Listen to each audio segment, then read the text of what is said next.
Hello, everyone. Welcome to the Power Man podcast. My name's Rory Paquette. I know you know that, but I just like to remind myself about how grateful I am to be sitting in this chair, especially today. We got some really special guests on today, and I'm really looking forward to introducing them to you folks because you've been hearing about them for years. So it's going to be a very special episode. Today is episode 300. 300, which is really cool.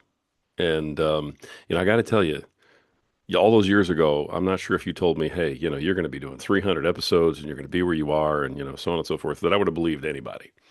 But you know what? Here we are, 300 episodes. We've got thousands of listeners. We've got all you folks out there who are rooting for us. You're sharing, you're subscribing, you're doing everything that you do. And I am just eternally grateful for everything that you folks are doing for us. Because if you're not out there doing that, I don't get to sit here in this chair and do what I do. So thank you from the bottom of my heart. Now, we still have to take care of business. So before we go any further, let me get a sip of my preferred beverage. Oh my gosh, that's just absolutely fantastic, especially today, man. Ooh, absolutely wonderful. And you guys all know what we're drinking. That's right. It's Freedom Hill Coffee at Freedom Hill Coffee on Instagram. Go check them out. Look them up. Deep, dark, rich, bold, and beautiful. Just like my wife. They brew a mean cup of Joe. It's an absolutely fantastic cup of coffee. And they do all the right things for all the right reasons, including supporting veterans. And folks, you all know how important it is to us to support veterans on this program. If you have served your country in some capacity, I want to thank you and your families. We love you, and we're glad that you found a home here with the Power Man podcast. Um, Look them up, check them out at Freedom Hill Coffee on Instagram. Tell them Power Man sent you. I'm gonna get another sip of this so I can keep up with these two young bucks that are on the other side of the table from me.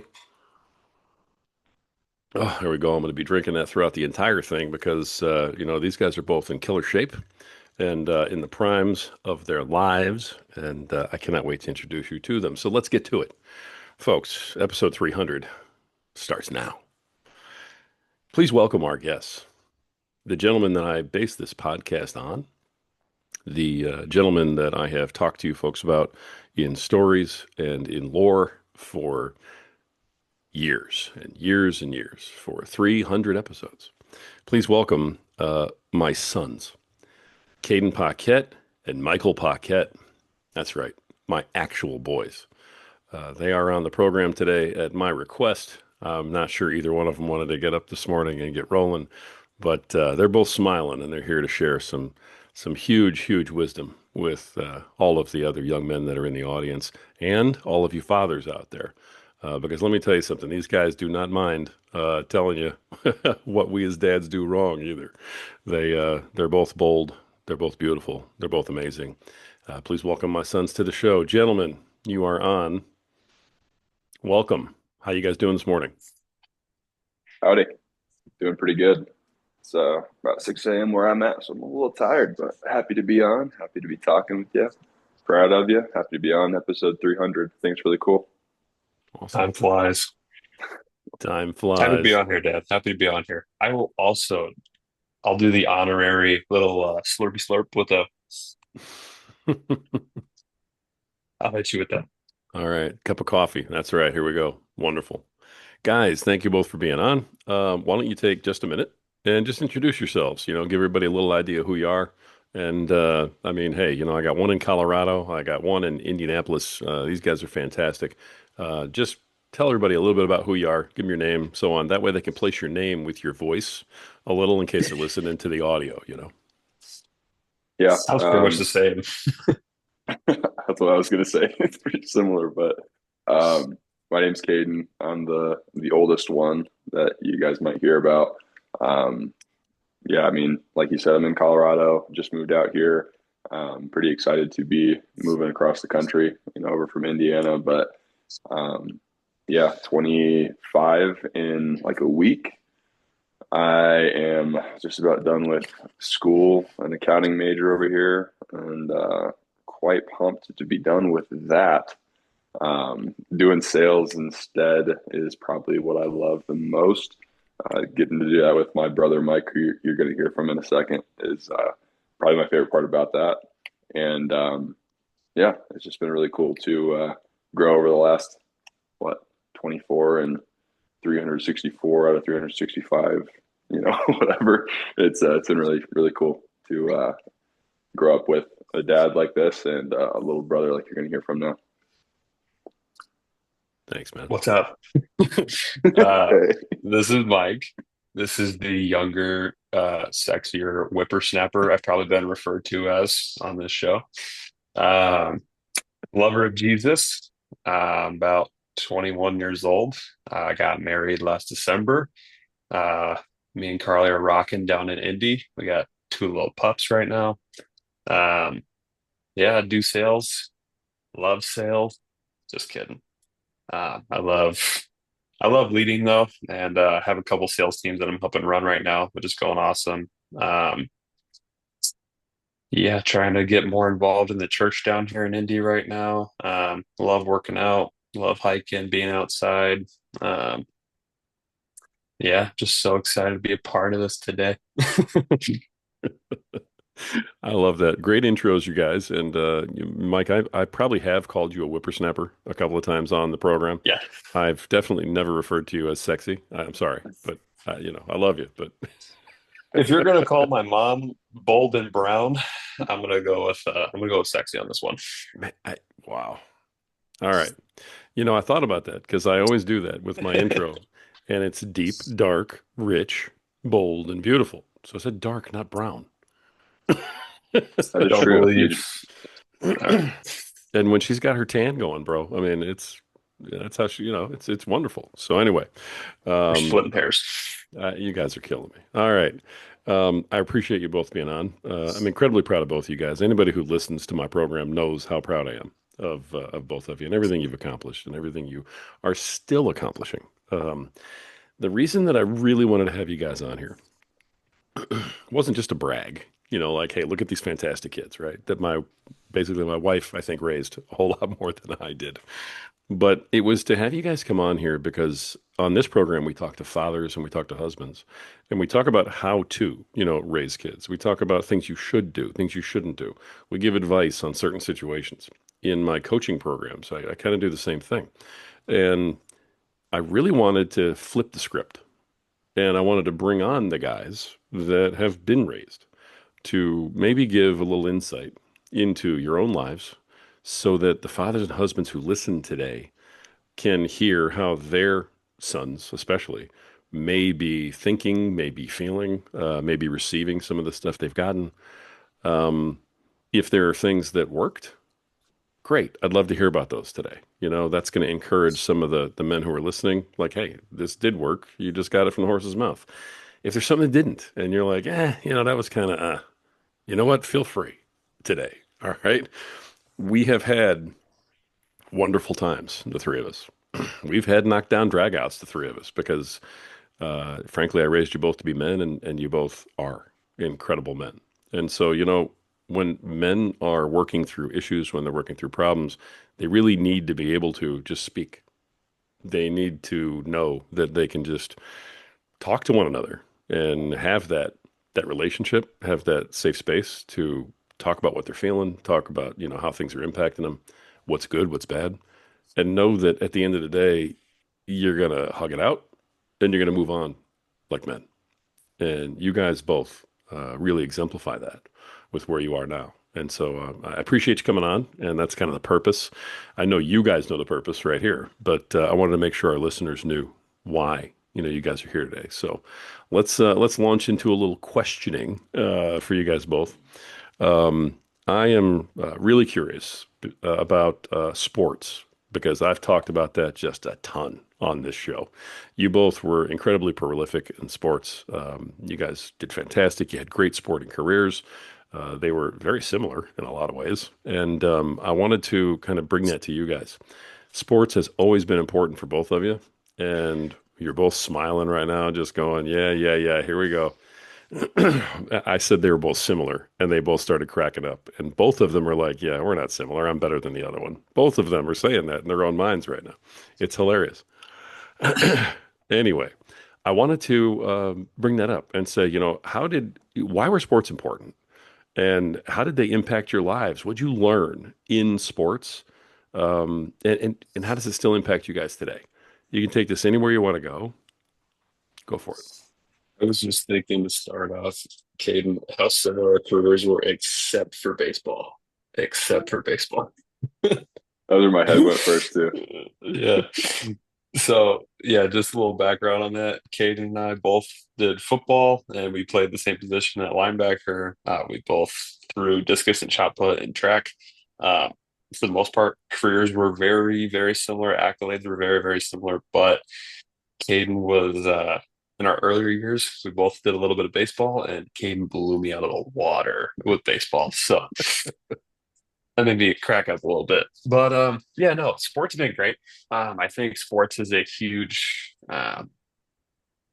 component of my life still, and just the stuff that I learned from it. I mean, like when I'm recruiting guys for sales, like one of the first questions I ask is like, "Did you play sports?" Because it teaches them some kind of stuff that you can't really learn anywhere else. One, just being competitive, actually wanting to go out and win is huge. It might kind of seem like a given to people who have played sports, but you'd be surprised how many complacent people there are out there who just really doesn't really matter if they win. It doesn't really matter what they have going on. If they can go out there and get their experience, if they can go out there and just be part of the team, that's cool for them. And I'm like, okay, well, that's not going to fit here. We yeah, get out of here. We obviously we want winners. We want people who are going to compete. Um, really though, something that I think is lacking for a lot of guys is who didn't play sports is just like punctuality, respect, a lot of like the little small details. Like, hey, if I say the meeting's at 10, just show up before 10. It's not that hard. uh, what we're used to in sports is okay, hey, practice starts here. If you don't make it at this point, okay, you got sprints, you got extra conditioning, you have a consequence after this. But I think with the day and age, um, people aren't used to consequences anymore. People aren't used to repercussion. Oh no, if it's not the consequences of my actions. And so I don't know. I think the small details is big. Yeah, Caden, you could probably piggyback off that. I know there's more. Yeah, I was gonna say something along the lines of that. I mean, that's the first thing that popped up as far as like a real world application. I always think about like dad making us be, 15 minutes early or you're late, and that's always stuck with me. I mean, obviously it was for sports because you wanted to like make sure the coach knew you were there, make sure there wasn't any like, being on the bad side as far as like actually playing and being part of the team. But I mean, just in real life, like you said, show up to the meeting in the morning and guys are, 10 minutes late instead of 15 minutes early. And you're like, dude, just show up. As this falls out of my ear. No, but I mean, another thing that I feel like I really learned through sports, and I feel like guys end up learning through sports, like kind of piggybacking on the like competition aspect that Mike touched on, is learning how to win and lose, and like learning how to handle getting punched in the face. Um, because like you can, and I'm sure we'll touch on this later. It's like if your family goes through something, maybe you get punched in the face, maybe you feel that a little bit, but like for just an average kid, an average teenager, honestly, like in America, most average kids, like, yeah, I mean, we know that like not everybody has a great life, everybody goes through stuff, but like average kids don't really deal with a whole lot. And like Mike kind of touched on, there's not a whole lot that like is hard, so you get complacent. Being put in sports punches you in the face a little bit, you know? I mean, quite literally, if you're playing like football or you're boxing or you're doing anything where there's like, you know, I don't know, any kind of contact. But it's good to learn, how to persevere, get through hard situations. Maybe it's not easy for you to, earn a starting spot. So maybe you show up to practice a little earlier, you put in extra reps, you do other things outside of, the confines of practice. It just teaches you a lot about perseverance and doing things that you need to do to win.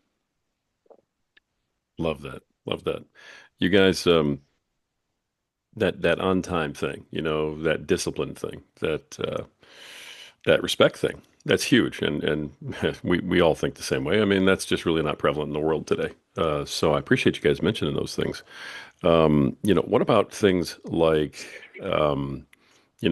pride, and caring about the person next to you, you know, um, being part of a team and learning that, things like that. Well, I've gotten more into my faith since I've been older. Um, but I feel like a lot of the same Christian values were instilled in us when we were younger. Um, Work as if you're working for the Lord. I think like having the attention to detail, taking pride in what you're leaving out on the field or leaving out on the court. I think those are all big things. Um, if you're going to do something, you should do it to the best of your variability. Um, I think that's something that a lot of guys they'll kind of just go through the motions. I don't know. Kay, do you have anything else you want to add to that?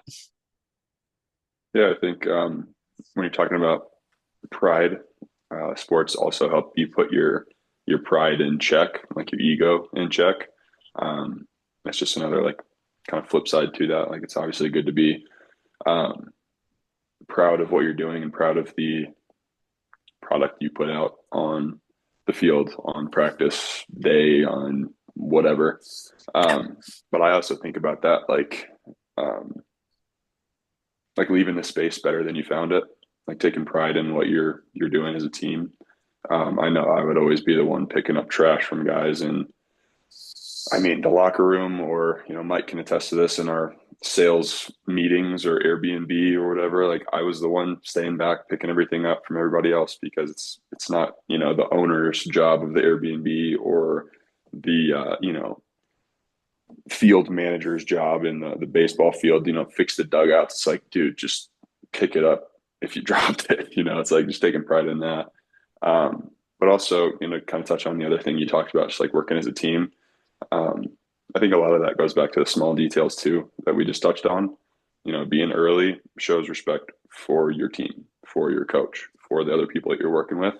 Shows them all that you're there, ready to compete, somebody that can be trusted, counted on. I mean, it's really small things, but it ends up making a big difference too.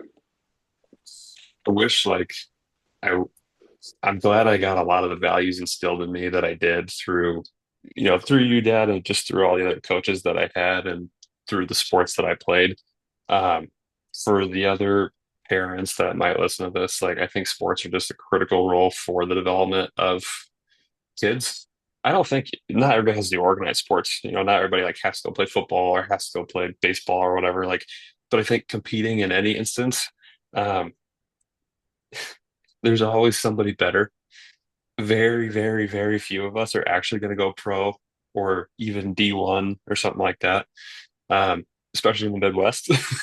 I feel like we were at Penn and Penn's up north and they're big for where they are, but then you come down to Indy and we get punched in the mouth. And that's like learning how to lose, like Caden was talking about. First thing I thought about was like, as soon as he comes south, you're getting punched in the mouth. And but at the end of the day, it's like, yeah, that's true. And me as like a 15, 16-year old, like that's my world. Like that is everything to me because sport is my life. But zooming out now, it's like, hey, I think I learned a lot of really useful things there that have helped me in this stage of my life. And it is okay that I didn't go to the NFL. It is okay that I didn't go to the Olympics or anything like that. Like the pain still sucks. The highs are high, the lows are low of sports, but I think they're crucial in just like developing and I don't know, having things that you can carry with you the rest of your life. I love that, you guys. Thank you, because I mean, you just gave out gold to a whole bunch of dads out there who are, sitting there going, "Am I doing the right thing?" You know, am I doing the right thing by, sort of encouraging, almost making my son participate in something and at least making him try it, that type of thing. And you guys are kind of giving out a resounding yes on that. I do want to follow this up because you guys already mentioned, playing D1, going pro, going to the Olympics, everything else. You both got offers to do your sport in college. And that's something where I think that's probably the dream of every dad is to help put his, son in a position like that where they have the option. You guys both had opportunities to, go forward and continue to do it. You both chose, like of your own free will, you both said, you know what? No, I've done my time. I'm good. I've had, my experiences. It's time to move on to something else. At the time, I mean, it broke my heart. I was like, you got to be kidding me. It was, I'm sure I cried more than one tear, and yeah. But with both of you, in very, different ways, but on the same topic, I was very proud of you. And it was, most people would just go with the flow because nobody really wants to be done with sports. If you can keep playing, you do. Um, because it's the thing to do. And you guys were very like, critically thinking about your futures and about what you really wanted, when you're 18. And so you guys both decided, look, this is not my future anymore. It's been great up till now. What made you both individually make those decisions? And how has that impacted your life today? I mean, I think it was kind of just like I touched on at the end of the last answer. Like we grew up and sports were the main thing for us for a really long time. But I don't know, the realization came that this is not my life. This is not what I'm gonna do for forever. And it is great. It is fun. I love it a lot. But um, you have to sacrifice for the betterment of what you believe is going to be like your path. And so, like for instance, football. I knew pretty quickly I wasn't going to keep doing that because how much effort it took just to compete with everybody. I was a much smaller individual. Like, okay, naturally, I don't think this is my thing. Plus, I think if I do another 4 years lead with my head, I'm going to have uh, some serious long-term problems with my brain. So I called it on that one. And with track, with me, like I was good in high school, but again, it was the kind of thing where like I didn't have the natural kind of gifts that could take me to the next level. I competed with all the guys because I worked harder than them and I was more competitive than they were. But as soon as they hit a college weight room and as soon as they found a little bit of competitiveness, they were all 6 to 7 inches taller than me, another 10 inches on their wingspan. Like they're just gonna be better than I am. That's fine. But like with me and Carly, we were like we evaluated our options and the offer that we had on the table, and it's like, hey, look, I don't see enough of a future, and I don't have enough love for the sport to sacrifice all the other areas of my life that I want to grow in. So it's an unfortunate decision, but at some point, like nearly every athlete is going to make that. Actually, I will say at some point, every athlete will make that decision. Tom Brady finally made it. So, Right. The Patriot fan. All right. Just having to rub Tom Brady and his brother's face a little bit on the program. All right. Caden, what about you, man? Hey, it's cool. I like Tom now. Now he's done beating the Colts every freaking Sunday. Um, no, I think I am in very much alignment compared to what Mike was talking about.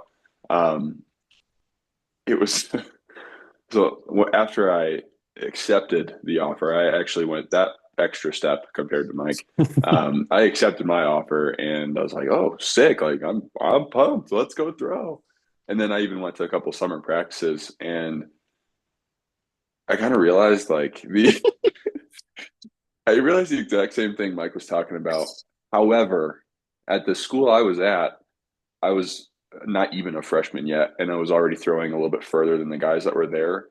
But I knew exactly what Mike was just talking about. That like at this level, most guys are probably going to be better than me just because of like natural physical like facts, not like not because they're working harder than me in the weight room or because they're just practicing longer, doing whatever. It's like no, we're at this level, we're all pretty much kind of doing close to the same. We're all pushing ourselves really hard. That's how we got to this level.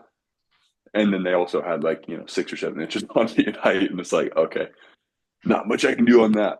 But I realized like the school I accepted my offer to, I got there, ended up being one of the better throwers even. Um, but one of the bigger things in my mind was more about like the fit of the place, fit of the school, fit of the situation overall. And after a couple of days with like school actually starting, I just like quickly realized it's not the place I wanted to be. It wasn't a situation I wanted to be in. It had a lot more to do with everything else outside of sports. I mean, to be completely honest, like if I just had to go through like a normal regular class like I did in high school or even at IUSB when I transferred over there, like if it was the same kind of class setup and a little bit of freedom outside of school, I probably would have still thrown because I still loved it. But I definitely would have come to that same realization maybe like in the next year or two. I mean, if I was getting school completely free, I might have continued to go through school that way. But at the end of the day, the biggest like important part of my decision making process um, was that throwing and sports in general just didn't really serve me long term for what I was really looking to do. And I mean, I know like in high school or in movies or whatever, you like make fun of the guy that picks the girl over the school or whatever. But I ended up doing that. I ended up picking the girl who's sleeping in her bedroom right now, who I'm going to marry in a month because I love her and I saw our lives together, our future together, and being at a school super far away from her and never being able to see her, build our relationship or anything else outside of school and sports didn't really line up with what I wanted. And I am not unhappy with my decision at all to not continue with sports because I don't think it served me overall. I think my decision was the best one. It's easy to say that as a biased Well, man right now, but but no, I definitely believe that. I think something that we can, like every person is going to go through it, not just with sports, but every person can kind of resonate with this. You have to, with whether it's your career or your family, whenever you have something that gets you results, you have to like kind of do a spiritual check and like, okay, do I love the process or do I just love the results? Do I really love working out every day or do I just love being fit? Like, okay, if you actually just love being fit, then you have to be willing to make that sacrifice to go in and do the work that you don't want to do every single day. For this, do I actually love the sport I'm doing, or do I just love that I was good at it? I just love that I was good at it in high school. Okay, am I going to continue to be good at it? Probably not. Okay, easy. Probably not what we're gonna keep doing. I love it, guys. I really do. I appreciate you both being so open and honest about that too. Um, wow, I'm not sure I've ever heard those versions of those stories, but I'm incredibly proud of both of you guys for the for what you've done and the decisions you've made and why you made them. And yes, I know that at the time you probably never thought you'd hear me say these words, okay? Because hey, you know what? I was a sports dad, okay?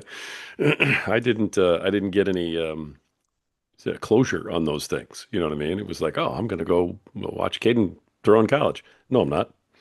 I'm going to go watch Mike throw in college. You know, no, I'm not. And then you were gone. It was like I was kind of sitting around like, wait, what happened? So, We don't live under your roof anymore, so we're allowed to be brutally honest. exactly. There you go. I I love there's another aspect of what you guys just brought up too. Mike, you're you're married already. I Mhm. mean, you're the youngest in the family. You're 21. You're married.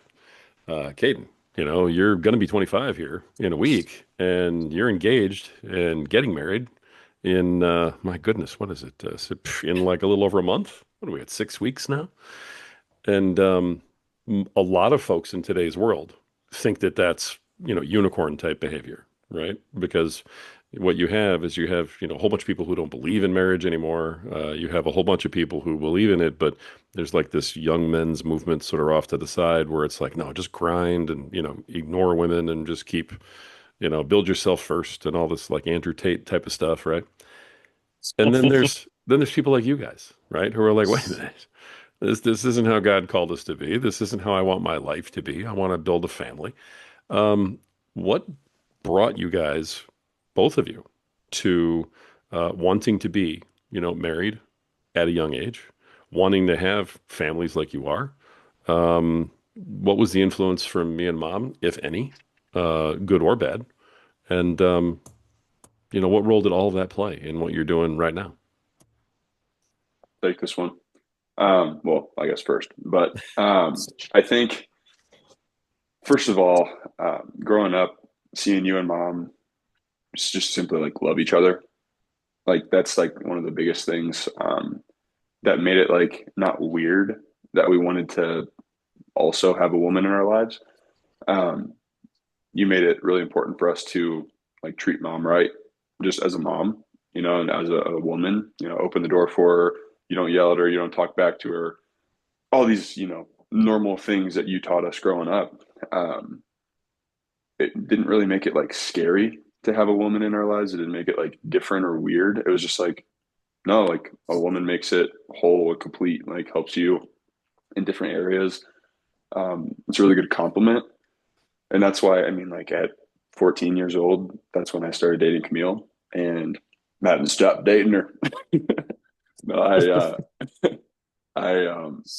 I mean, I would have been married, like 10 years ago if I could have made that happen somehow. I mean, even in eighth grade, like I wasn't looking at dating and like girls, girlfriends, all that kind of world. I wasn't looking at it like I feel like a lot of people do now, where it's dating around, having fun, flings, whatever else they're doing. I looked at it like God intended, even though I was 14. It's like no, you're man and woman, you're getting together, you're creating a life for each other, with each other, and that's what I've aimed to do. I mean, every day since with Camille. Um, and then I know that influence came from you and mom for sure. Just like making sure it was put in a good light as far as like a relationship and marriage and everything. Obviously you guys had your fair share of arguments and stuff like that, but even that, it wasn't like I ever thought, oh my gosh, you guys are going to get divorced. Like you might actually kill each other.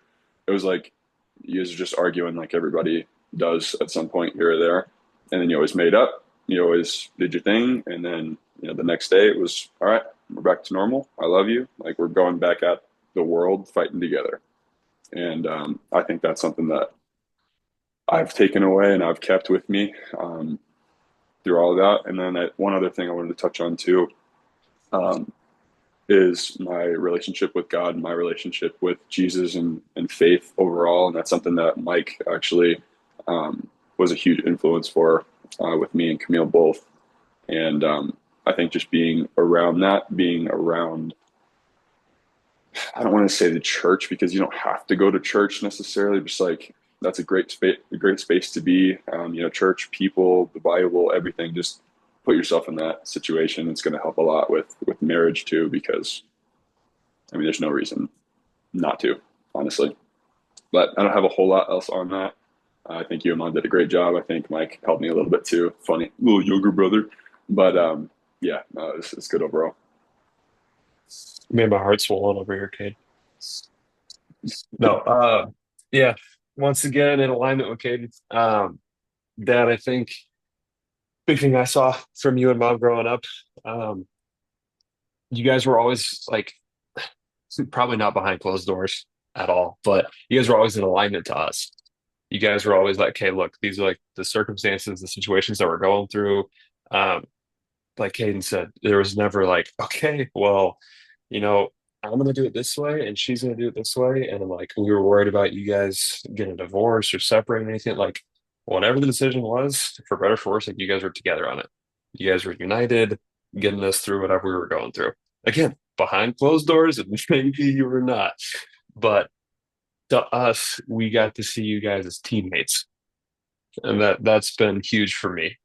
Um, when I met Carly and like we had a connection, we started clicking, and um, I recognized that she was my best friend. She was my teammate. Like there wasn't really a question about if you know there was never really like oh, could I go be with someone else? It was like no, like all my boxes are checked. This is the woman I want to be with for forever, 100%. Um, and I think it's really cool because it's like, Dad, I know you've gotten more into your faith over the last several years, but you and Mom both, like, you guys did present a lot of Christian values in the home, whether it was inadvertent or what. I don't know. That's between you guys, but you did successfully.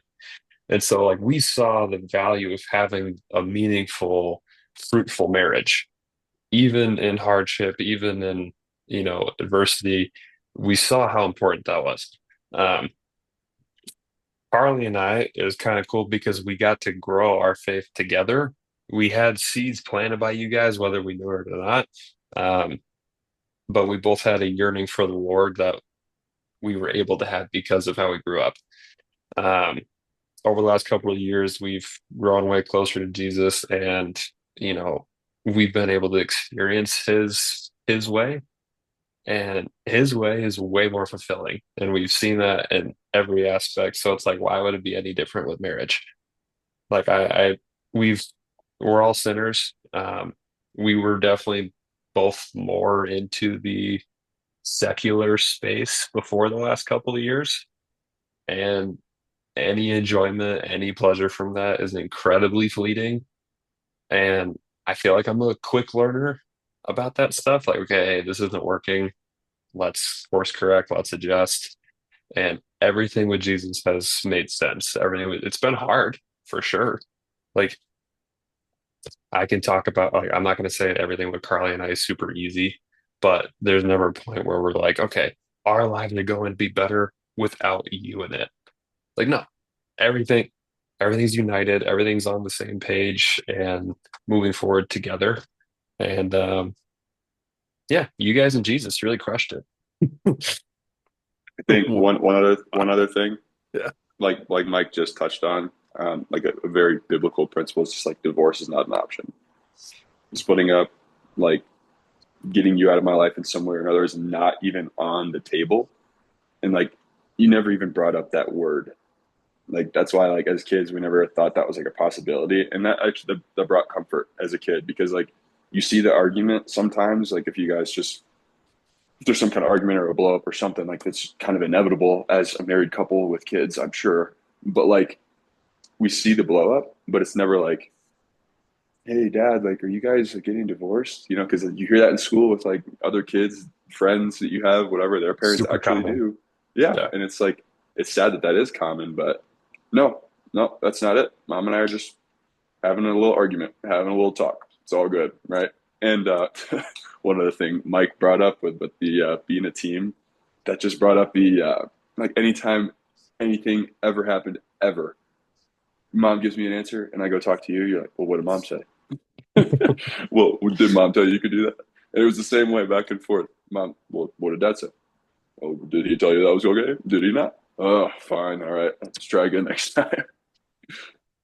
I actually pulled one over on mom one Of time course you did, bro. Of when course. I was like 8. Worst decision I could ever make.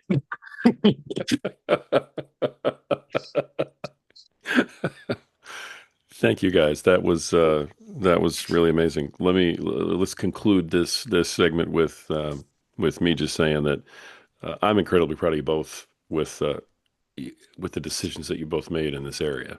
You both went out and found incredible women to be your partners in life, and I'm just really proud of everything that you just said and everything that you're doing in your lives in this regard. So, really looking forward to moving forward. Really don't know how I'm going to get through October. Got to be honest with you, with Caden's wedding and with your sister's wedding also in the same month. So thank you all for doing that to me.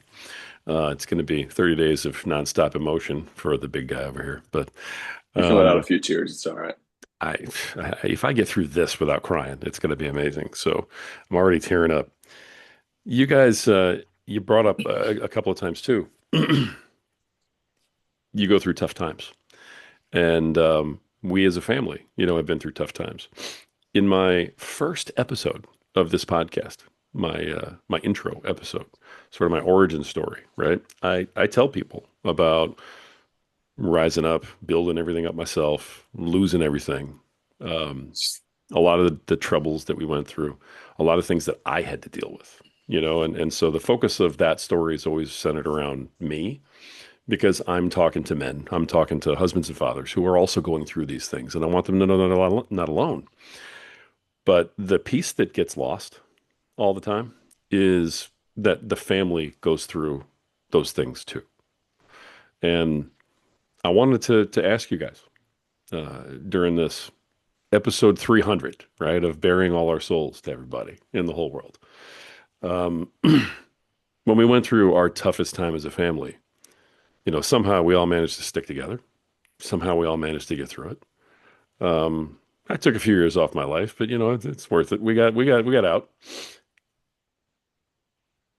But what was that like for you? What were some of the things that you guys had to deal with? How'd you deal with them? And what'd you learn from them? And is that helping you today? Yeah, so a couple quick things that I learned from that situation, and I'm going to try to navigate this carefully so I don't start crying. But it's more of a like from a place of being proud and happy with the way that things turned out. But um, number one is hard work and the amount of work that you did. Obviously, like stuff happens, and you don't really realize that as a kid. I'd be curious to hear Mike's perspective on things too in a minute because I know he was still in middle school, a little bit younger. Oh, like Obviously, 10. Yeah. yeah. So like end of elementary school, middle school. I know I was starting high school, um, but either way, like that's the kind of time frame that you're looking at with us with that whole situation, and you don't really understand like what's going on or anything other than hey, you got to move out of the house you grew up in. There's not like as many options when it comes to like food or clothes or like the extra stuff, that like seems cool as a kid or whatever. Um, but after like the superficial, like top stuff change, like it's not really that big of a deal. Like it's fine. You're still with your family, still have your needs met. It's like totally fine. You guys still even provided for us and got us all the sports stuff we needed somehow. I'm sure you'll keep some of that to yourself till the day you die. But I think one of the things I learned without even knowing it at the time was what hard work looks like and what like a perspective shift starts at. Like for me, even with like the move out to Colorado this last like week, I would always look at worst case scenario. That's just kind of how I'm like I trained myself, or that situation has trained me. Um, I look at the worst case scenario in a situation, and I'm like, hey, if I can handle that, well, let's do it. Well, let's give it a shot. Let's try it. And I've seen worst case scenario. We saw worst case scenario. We lived it, right? And that's why it gives me a little bit more of a perspective on it because I feel like some of the people that maybe peers of ours or people that we know, just like if they went through a worst case, best case scenario, the worst case might just be pretty average. Like, hey, if things go kind of according to plan, all right. For me, it's like no, literally every single thing. If it goes wrong, what happens then? And that's kind of what happened. And I got to see you and mom work through that and pull us to the other side of it. And it was a lot. It was crazy. It was, I mean, looking back on it, just like lots of different things that kind of what happened, went on and happened. But one of the other big things was getting creative. And the first thing that pops in my head with that is you coming up with selling cookies in school. So like coming to you and asking you for a couple $100 to go to Florida with my friend Gavin, on spring break. Um, I know you didn't have that to give me, obviously, or else you would have. You were like, hey, how about instead I get you this $12, 13, 15, whatever, dollar box of 50 cookies, 40 cookies. You individually sell them for $1 a piece at school and you profit 25, $30 a box. I'll do that for you. I'll get the first box. Okay, cool. I made over $1,000 doing that. Mike made even more. He monopolized the whole school. I mean, like it's just getting creative. It was getting creative in a really rough situation. And that's helped with life in general. You pair that with the worst case scenario, like not thinking because I don't just like constantly worry about the worst case scenario, but like, you know what I mean? Thinking about that, getting through that portion of it, getting creative when things hit the fan, it's just how life goes. It kind of prepped us for life and different things that can happen and will happen. Um, there's a lot else with that whole like time frame, but those are like the two biggest things that I feel like I learned, and I'd say that's probably the best answer I could give from those. and stuff. I always forget about the cookies. I told everybody it was homemade for years. I hadn't found Jesus yet. You were a sinner and a liar.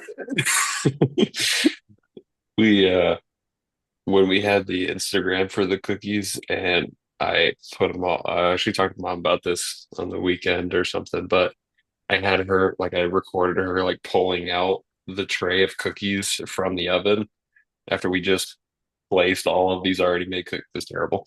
Anyways, no, yeah. So the house, one might say it was a significant point in my development and our development as a family.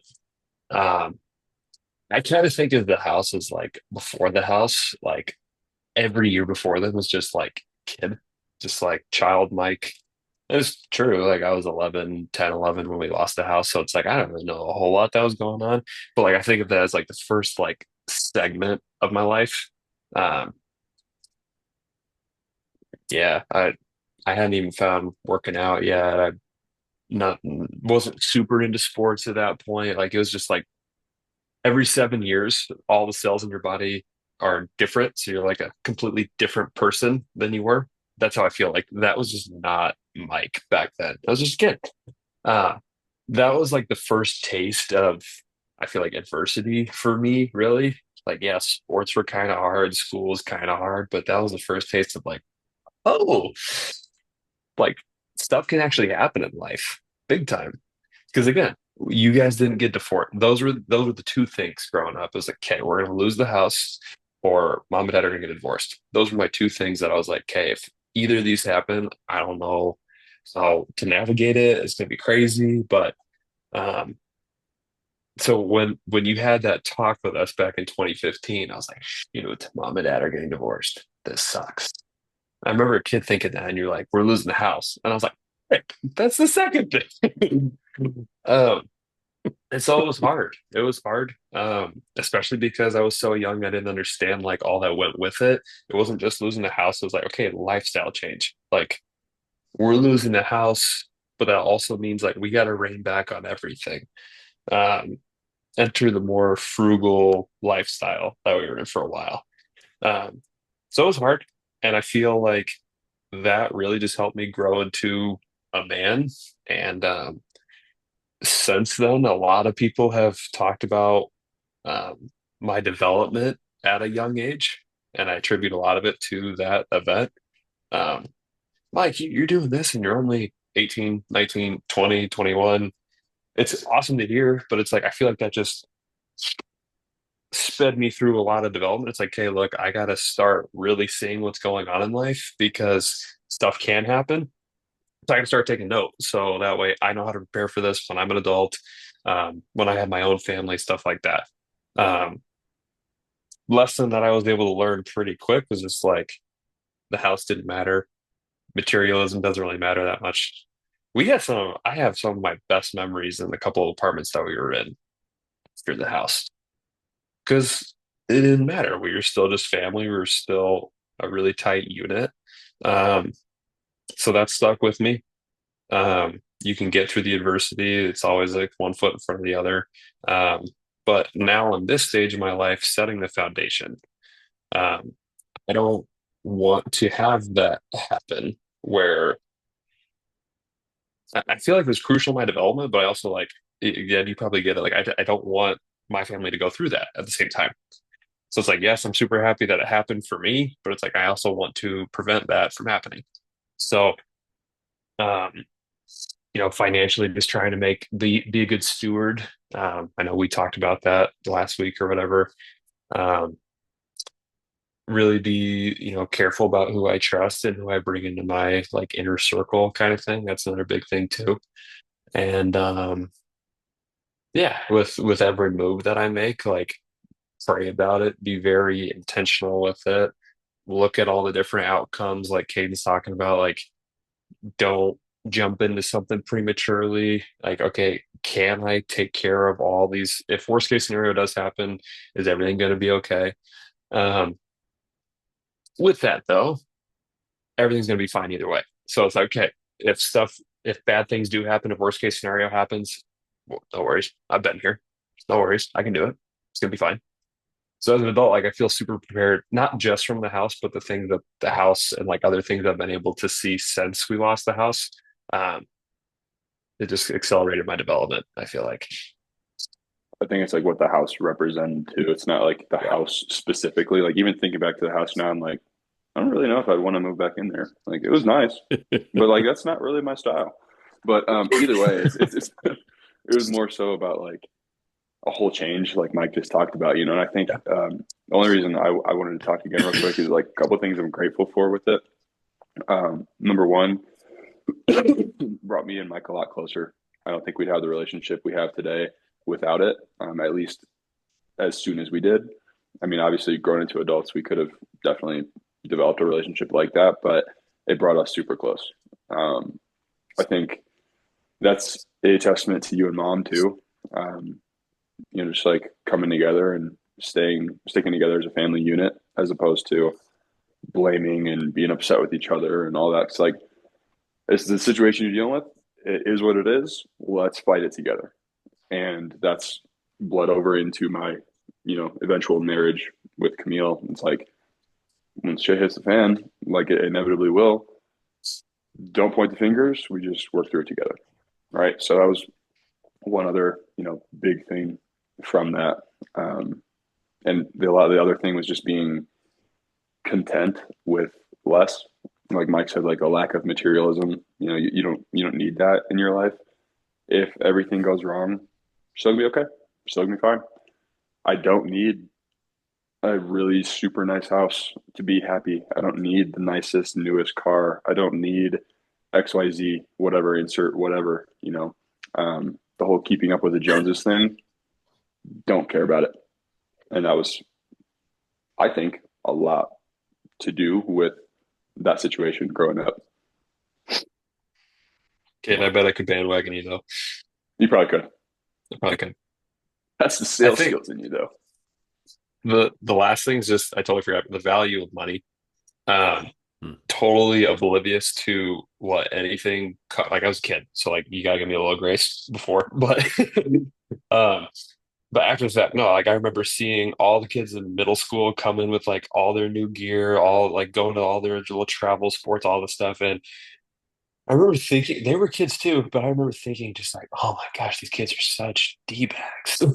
And it's like they have no idea like any of what their parents are doing. Like they're just so entitled, pompous little kids. And that opened my eyes pretty quick too, to just be like, I don't know, respect hard work even more, respect money and finances, like I was just talking about a second ago. But that was my last little point on that. Sorry. D-bag children. You gotta get your you gotta get your last thought in there. This is a heavy topic. This one especially, on everything else that we're talking about today, because like I said, you guys did go through it. And nobody ever really talks about or gives credit to the kids who have to deal with, all the hard times that happen because of the parents. And so, I mean, I appreciate you guys sharing. Is there anything else you want to throw out there on that topic? I just want to make sure because you both honestly really delivered, a lot. Did anything else come to mind while the other one was talking? Yeah, this is why you had us on for your 300th episode. You knew we would deliver. I never doubt you There, guys. there's Mike for you. Right as I'm about to throw you a little bit of praise, Mike's like, "It's all us." Uh, um, the only other note, just a small piece of gratitude, is being grateful to you and mom for not turning to um, like Something. alcohol or Yeah. substances or anything else like that to cope with a hard time. I know you've had your fair share of snacks here or there, but honestly, if that's the worst thing that happens, you have a bag of chips to kind of get over whatever you're dealing with. Um, that's totally fine. I really want to thank you and mom for not putting me and Mike in that situation where we have to deal with that growing up. And that's a note for all the other parents that listen to this too. Is like, if things go bad, just make sure you don't do something like that because that's going to ruin any sense of development. Like all these good things me and Mike were talking about in this Yeah. situation, we're able to take that from the situation because you guys were still present. You were still good parents. It wasn't like, you know what, guys, screw this. Oh my God. Like this sucks, doesn't it? Like you weren't just like wallowing in the pity with us. It was like, well, I'm really sorry, guys. This sucks, but like you're going to learn some lessons. We're going to learn some lessons. We're going to get through it together. Well, let's go. And I think that was huge. So just Yeah. one little small praise for you there. Yeah, no, that's really good. I think if we saw, okay, bad thing happens, reaction is even worse thing that will, you know, steamroll into worse and worse thing. Like that would just it would have killed our development, like Caden said. So alcohol, smoking, other types of drug, whatever could have happened, you guys. No, Dad, you're just like, all right, I'm gonna go get more blood. I don't think they would have taken your blood if it was 0.09 or something. Could have been the Anyway, universal blood donor, and they were just like, dude, no, you don't have any more left to give. Stop. Yeah. I I appreciate that. I know your mom's going to appreciate that too when she gets to hear this. And thank you for that. That probably more than anything else really matters because you guys both know that I grew up watching that, mhm. and I grew up in that. And one of my biggest goals in my entire life was to break that cycle. So to hear both of you guys say that right now is really cool. Um, damn it. All right, I wasn't going to do this. All right, you had to do that, didn't you? Both of you. All right, thank you. So, all right, let's get back on track here. One of the questions that I initially wanted to lead with, and then I said, okay, you know what? I'm not going to lead with it. I'm going to put it more towards the end, right? Is uh, lessons learned from dad, so to speak. And this is much less self-serving than it sounds, because um, dads out there. One of the things I preach all the time to the dads that are out there is that you are leading by example 100% of the time. And we all fail at it. Every one of us as dads fails at it at some point. None of us are perfect. But you need to at least try to do the best you can do whenever you can. And um, it's important, I think, for dads to understand that there are some things that you say, some lessons that you teach, whether it's verbal or not, that your children actually do take with them. And there are some things you try to teach that, man, just don't take. Just don't take. And maybe don't work. And that as a dad, that's okay because your kids are still going to turn out all right. They're going to take some things that really matter. They're going to ignore some things that don't. But it's important to hear those types of things. The reason I put it at the end was because I had a feeling that during all of these questions and things that we talked about today, we'd have some things come up. And you've both been very gracious about things that you've learned from mom and I, and given us some credit. And I want to thank you for that. I guess sort of as we start to wrap this up and let you guys get, on about your Sunday, plans with your new families. Um, are there any, lessons, sayings, things like that that stand out that you do actually still quote or use or utilize today, or that have impacted your life in some way? Or, I mean, even some that just make you laugh, and that you just still maybe repeat, on occasion. And also, is there anything that didn't take? And you want to throw me under the bus a little bit? This is kind of your last chance to do that. You've both been very gracious, and I appreciate it. But let's kind of throw that question out there, and that's from me or mom, of course. Okay, so but go for it. What's coming to mind? Had a really hard time with if you can touch it, you can catch it. I was that was the first thing that popped in my head. Dropped a couple picks in my day. If you can touch it, you can catch it. Absolutely 100% true. I don't In know, Kate, do you want to life. go first? That's really funny because that's actually the first thing I was going to make a joke about. As like the main saying that I remember. There, I feel like there's so many. It's really hard to just think of it on the spot, kind of. Like I know I am notorious, and I'm sure Mike is also on the same boat for throwing some of those sayings back in your face when the shoe fits.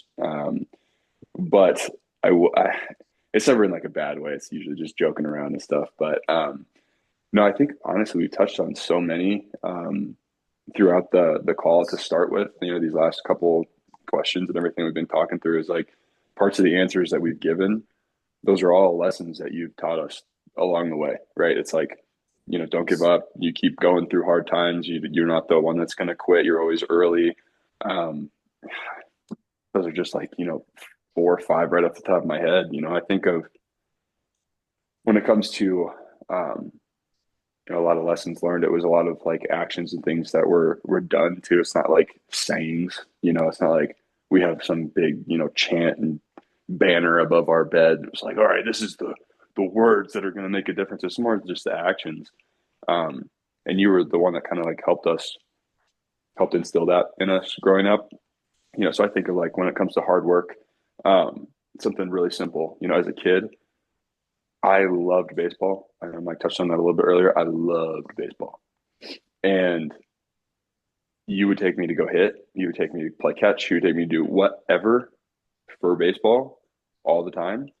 And like putting in the extra work outside of the actual practice or the actual game or the organized team activity was something that just became normal to me. And that bleeds over to everything, not just, Little League baseball. It bled over into every other sport I played. It bled over into school, learning, bleeds over into sales. It bleeds over into fitness and working out and like literally any skill or any activity or anything at all that I'm a part of. If you want to get better at it, you put in the work, you do it, you're responsible for it, you are in control of it. Right. And that's just like lessons. That's one of the big lessons that you kind of taught like through actions. Sorry, right word. Still 7 o'clock in the morning for me. No, but I think that's one of the bigger things too, aside from, pretty quick, easy, never give up. Don't, quit on yourself or your team or other people. You're always there. You're always on time. You're always doing the right thing like that. Those are really, big standard ones that I think it successfully instilled in us. Um, I'm sure I'm going to think of more when Mike's talking, but that's like the easiest right off the top of my head kind of thing.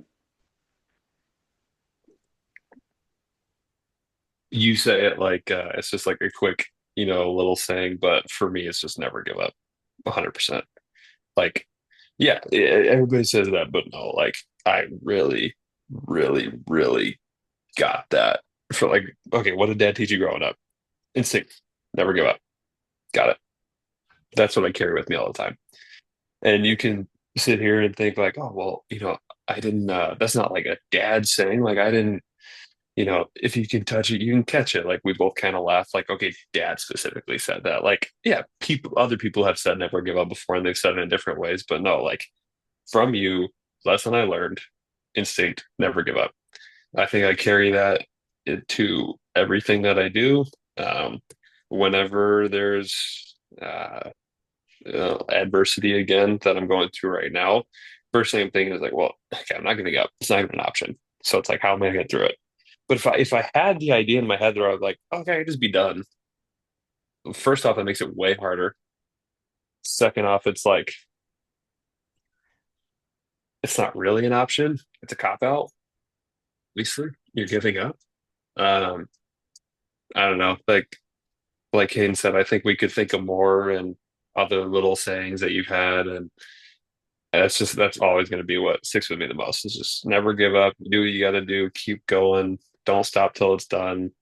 And that doesn't always mean like continuing to do something that you absolutely hate. Like that could be like choosing to stop kind of thing. But deep down, like you're convicted one way or another. You can be convicted when you give up. And when I feel that conviction, like if you stop now, you are quitting. You are giving up. Whenever I feel that, I don't. And I attribute a lot of that too. Appreciate that. I do. All right. I love that. Thank you both for those. I knew if you can touch it, you can catch it was going to be at the top of the list. I just absolutely knew that. How So, could it not be? Come on. yeah, That's a classic. and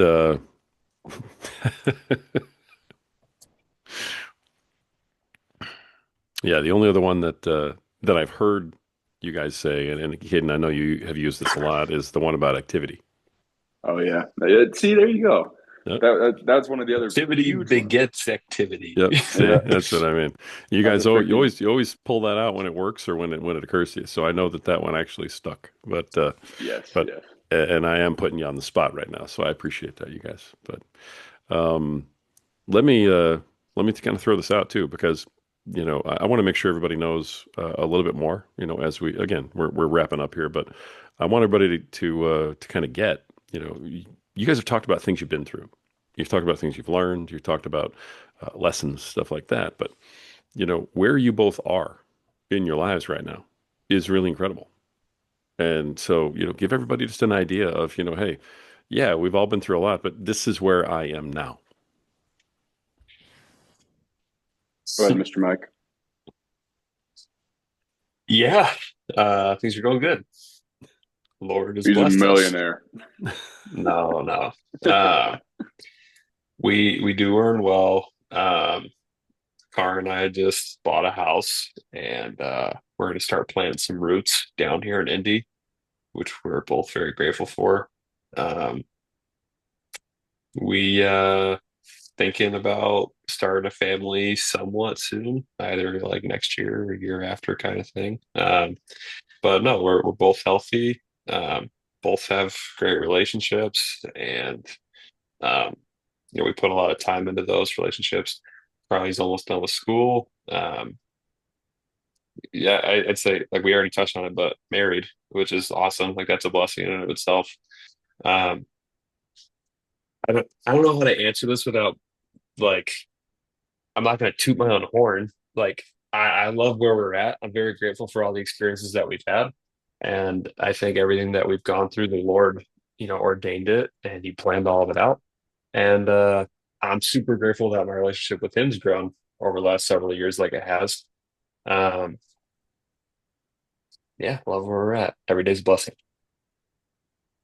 Nice. And what do you do for a living? Do you mind talking about that? Yeah, I sell pest control, baby. Yeah, I run a few teams that sell pest control. We work for a company called GreenX. Um, GreenX is taking off. I know the Lord is touching that company, and I'm happy to be a part of it. And I love the people that I work with. I love a lot of the leaders I get to work with, both help them grow, but also I get to learn cool things from them as well. I get to see, guys like Caden level up, both personally and in their leadership. Um, I get to see them go through adversity. It's a cool thing being able to see other men achieve their potential and stuff like that. Nice. Big. Yeah. I think for me, I am kind of touching on what we talked about earlier, but yeah, 25. I'm going to be 25 in a week. Jeez. Basically over the hill. How old does that make me? I mean, Yeah. yeah, Yeah. I mean, don't even want to talk about that. right. No, but 25, getting married in like a month and a half. Super grateful for that. Can't wait to be married finally. Like I said earlier, I've been with Camille for 11 years this year, so it's been a long time. But I'm really grateful for the growth and changes that we've gone through together and where we're at now. I think I'm really proud of.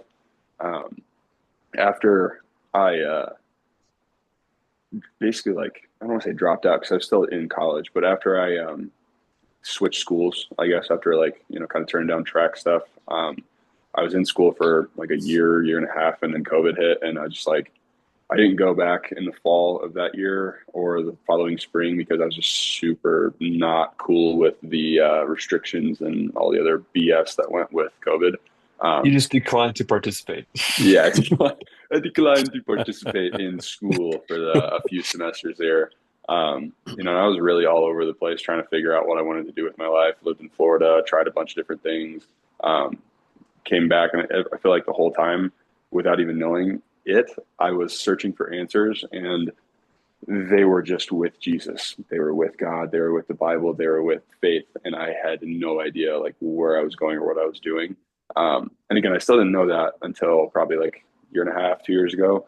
And me and Mike kind of talked a lot more about that as he was getting into his faith. But to save you the whole story there, I think I've come a long way. Camille and I have both come a long way together.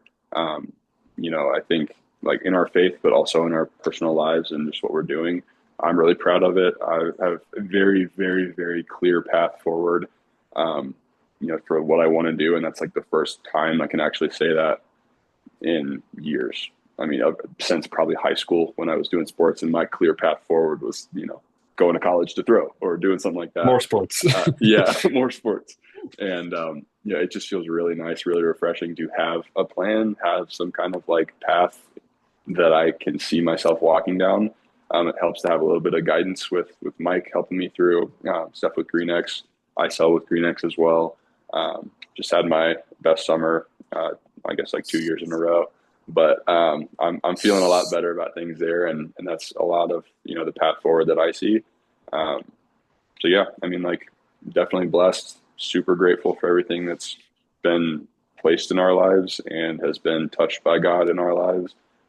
Grateful for the relationships that we have. Just grateful for the growth that we get to experience and um, kind of see where life takes us from here. Really proud of you both. Really proud of where you are. And no, I asked you that question just to give everybody a little bit of background on where you are in your lives, because that's what dads pray for. Is that their children land where you guys are at some point. Where they have a clear path, where they feel confident, where they're having success, and where they're moving forward with their lives. Because honestly, at the end of the day, it's all any dad wants, for his kid is that. And you're both doing it. Very, very, very proud of you both.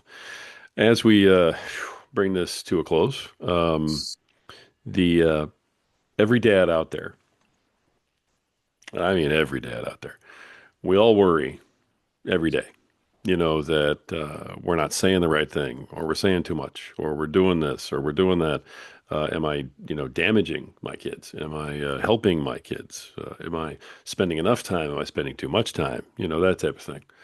Um, every dad out there worries every day about trying to be a good dad. Is there anything that you guys can say, maybe as a parting thought, a last um, little nugget to give to dads out there who are really worried about all that stuff, about maybe what's really important, or what their kids are thinking, or what might be important to their kids. Anything that the dads can take away from the lives you've both lived and how things have impacted you.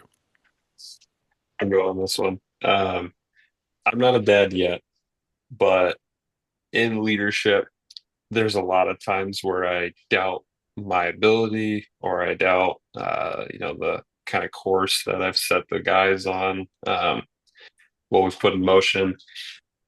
And I will, I'll have the devil whisper in my ear, like, "Hey, you're not really like cut out for this. Like, you're not leadership material, all these things." So I'll start questioning, like, am I really even a good leader? Uh, I've talked to Carly, I've talked to Caden, I've talked to you, I've talked to other people when I get into these seasons of doubt. And for any dads out there, bad dads aren't concerned about if they're being a good dad or not. So I'll say, like for me, like the first step is just the intention of wanting to be a good leader. So the actions follow your heart posture. If I truly care about my team and I truly care about these guys developing, I might not make the right move every single time, but I'm going to try. And like the guys see that, deep down, things will work out if I keep praying about it and I don't give up. All these things that we've touched on. As a dad, I'm going to carry the same things into parenthood. I guarantee I will mess up with my son or my daughter. It's inevitable. But I want the very best for them. I want to have a great relationship. I want to lead them down the right path. And I think if that's your intention, truly, truly, it's easy to say. It's very easy to say, like, oh yeah, I absolutely want the best for them. Okay, take a second, really evaluate where you're coming from. Do you actually want the best for them? Or does your ego get fed by them doing really, really well in sports? Do you really want the best for them? Or do you like being able to stack up the fact that your kid could be valedictorian with the other valedictorians? Do you really want the best for them? Or like, is your ego and your pride attached to them? If it is, okay, your heart's probably not in the right place. Maybe you do kind of suck. But I think like even that, like once you get into that awareness, you're still probably a pretty good parent. And at the end of the day, it's everybody's first time, going through life. It's everybody's first time being, a parent for their whole life. Even if you have three or four kids, still your first time going through your whole life with three or four kids. So I think like give yourself grace, but really analyze and examine yourself. Like, do I truly want the best for my kids? Do I truly want the best for this family? Or, have a couple of those other things I touched on slipped in. Am I a little vain? Am I a little prioritizing my ego or reputation over this or that? That'd be my couple things. I mean, I'm not going to be as deep as that, so I'm glad you went first. I'll toss, I'll toss in a couple more like surface level things, just things that popped up into my head like right away. And to preface it, like Mike did, I'm not a dad yet. I definitely want to be, and I will be a father of multiple children. Um, but I think one of the biggest things when it comes down to heart posture, like Mike just said, um, but if you're like worried if you're doing something or not doing enough or whatever, like something is better than nothing, right? So like I think of our early days in the gym, like with me and Mike, like you have been a good dad for us and you've always been there for us. But, and I hate to break it to you, Mike and I know a lot more about working out than you do. And like, that's because, that's because when we started, you got us started, right? Activity begets more activity. But you got us into the gym. You got us started working out. And then when we had questions, you gave us an answer. You were there for us. Sometimes you gave us too many answers, and that was okay. We took that and we're like, that's crazy. We're going to go this way. But it at least gave us something to go off of. But maybe we agreed with you and we stuck with that. Maybe we completely disagreed with you and we changed our mind and looked something up and did something else. Either way, you did something. So like doing something is way better than just sitting idle, worrying about if you're doing the right thing or not. Right. And it's just like the heart posture there. You want to be the best you can. You want to provide advice. You want to do something. Maybe sometimes the best advice is like, hey, I got no freaking idea. Let's go look it up together. Let's go figure it out together. It's something like that.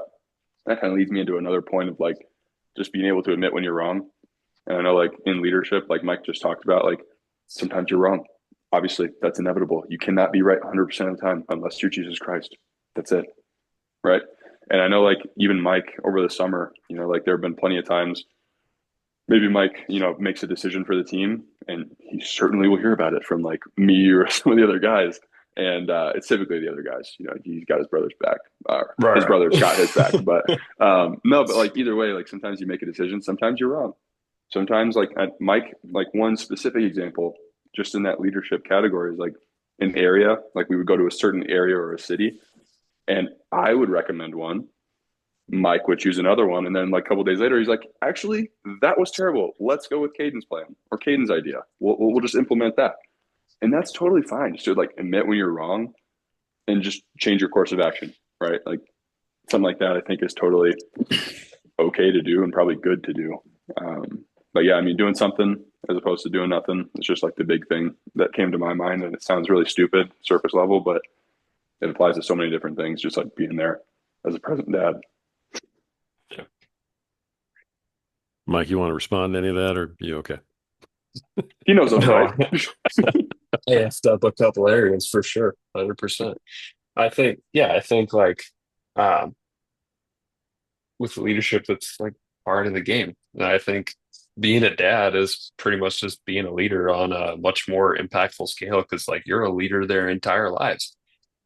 But with being a leader, it's like there's two things. It's like I think it's really important to admit when you have those faults and when you suck. But at the same point, it's like you can't only do that.